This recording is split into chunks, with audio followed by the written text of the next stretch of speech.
Hey everyone, welcome back to another video on my YouTube channel. I just want to start this off by saying, sorry I've been a little behind this week. I have not posted any of my weekly reviews like I had normally been doing for either Monday Night Raw, NXT, or Friday Night SmackDown. I literally just finished watching Raw the other day. I haven't even finished watching NXT yet, and I have also not watched SmackDown yet either. So I've been very behind this week. I've been very busy.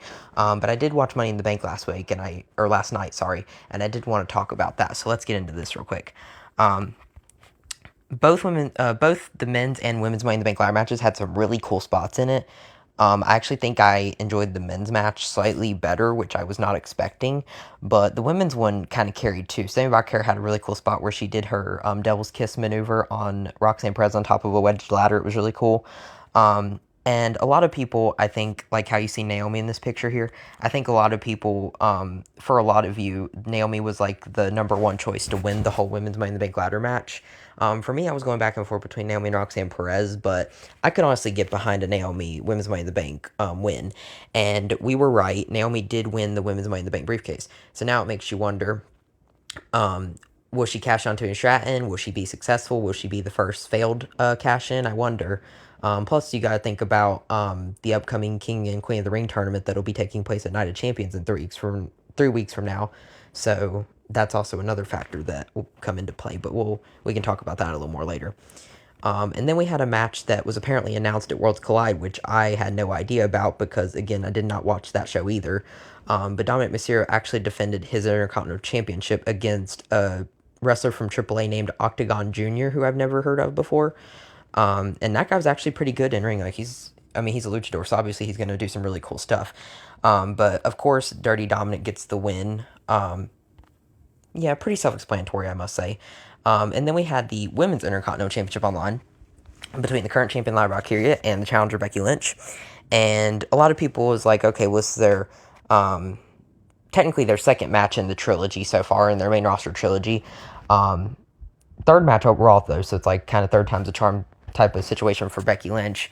Whoa. And of course, Becky Lynch gets the win. She makes Lyra Valkyria raise her hand after the fact, because that was like their deal. And then Lyra Valkyria eventually snapped and German suplexed Becky on her way out, so that was kind of cool. Lyra just snapped and hit her after, like, she raised her hand, she made the deal, but she got tired of it. This is technically their third overall match, because Lyra beat her for the NXT Women's Championship back when Becky was the champion a couple years ago, and also at Backlash. This is a Backlash rematch, but then Becky got the upper hand on her this time. And then we had the men's Money in the Bank ladder match, which, like I said earlier, I think it was arguably better than the women's Money in the Bank ladder match, kind of crazily enough. It just had a lot of cool spots, especially like the fact that Penta, Andrade, and El Grande Americano were in this match. You know there's going to be a lot of crazy stuff going down. The biggest surprise coming out of it for me, honestly, was that Jacob Fatu actually turned his back on Solo Sikoa.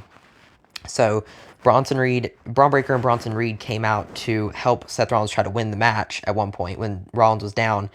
And then Jacob Fatu and JC Mateo came out to even the odds to basically help Solo Sikoa to stop Seth Rollins from winning. And then after that was all said and done, Jacob Fatu got the upper hand on him, and he was trying to help Solo Sikoa up the ladder. And Solo was about to grab the briefcase, but then Jacob Fatu got him off the ladder, hit him with a super kick and the moonsault, and I was like, wow, I was not expecting that. Me and Leo were actually watching it. You know, Leo Gendron has been on my channel before. Like, we were watching it together. We had a thing going on Instagram, and we were like, what just happened? He actually called it.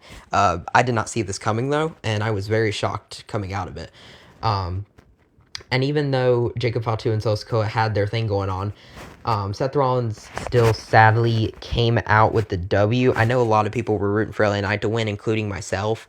I was really surprised that they kind of screwed him over in this, to be honest. But then again, like, what would he have done with the briefcase, thinking about it now? Like, I don't know. I feel like Seth Rollins has a clear path to probably cash in on June 9th, most likely, after Jey Uso defeats Gunther for the world title.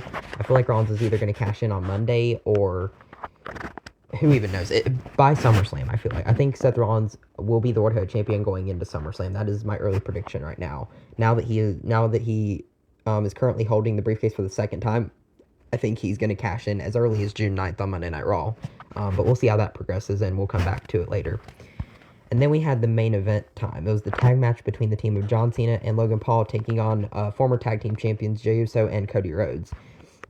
Now, I've stated going into this that I figured Jay and Cody would win. I mean, not only are they former tag team champions, but you also got to have Cody Rhodes pin John Cena to set up a rematch at SummerSlam, right? They got to do that WrestleMania rematch for the Undisputed title and maybe even have Cody Rhodes win the title back at SummerSlam, although probably a little doubtful. I think Cena's going to hold the title for the rest of the year, most likely, but you never know. Maybe change things up a little bit. Who knows? Maybe Cody Rhodes becomes a two-time champion. We'll see.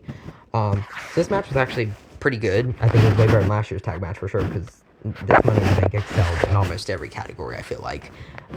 Especially one thing that I'm going to talk about here in a second. So Cena does his usual shenanigans. Him and Logan Paul actually got into it a little bit too, which was interesting, like maybe teasing a face turn from Cena. But Cena went back to his heel ways, and he hit Cody Rhodes with the title just like he did at WrestleMania, a little bit of a flashback there. And then there was this black hooded figure that came out, and I was like, wait, who the heck is that? He speared him, it looked like, so I was like, wait, Braun Breaker, Roman Reigns, who the heck is that? And then he takes the mask off, and it's the black man. And I was like, wait, R-Truth is back. And of course it was. It was The Truth Has Set Us Free. It was Mr. R-Truth, or as he's now going by his real name, I believe, Ron Killings. So hashtag We Want Truth was trending. I know I didn't really talk about this much, but it was trending all over Raw, SmackDown.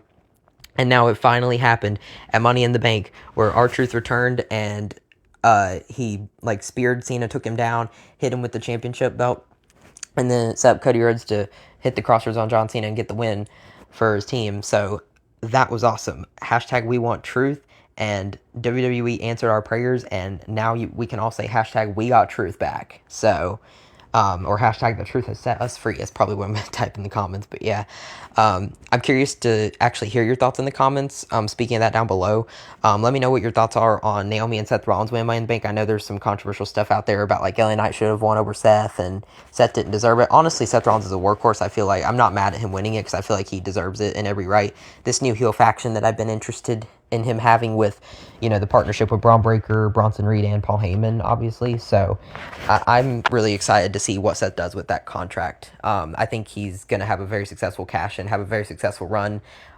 His second World Heavyweight Championship run that he's probably about to go on. I'm honestly excited for it, but let me know what you guys think. And also, like I said, we finally got our truth back. Our truth returned. That's the big headline right there. Let me know what you guys think down in the comments. Please like the video and subscribe to my channel. I'm 14 subscribers away from hitting my goal of 50 by the end of the year, so I'm really excited about that. It'd mean the world if I could have your support, but that's going to do it for this video today. I love you all, guys. Take care, and peace out.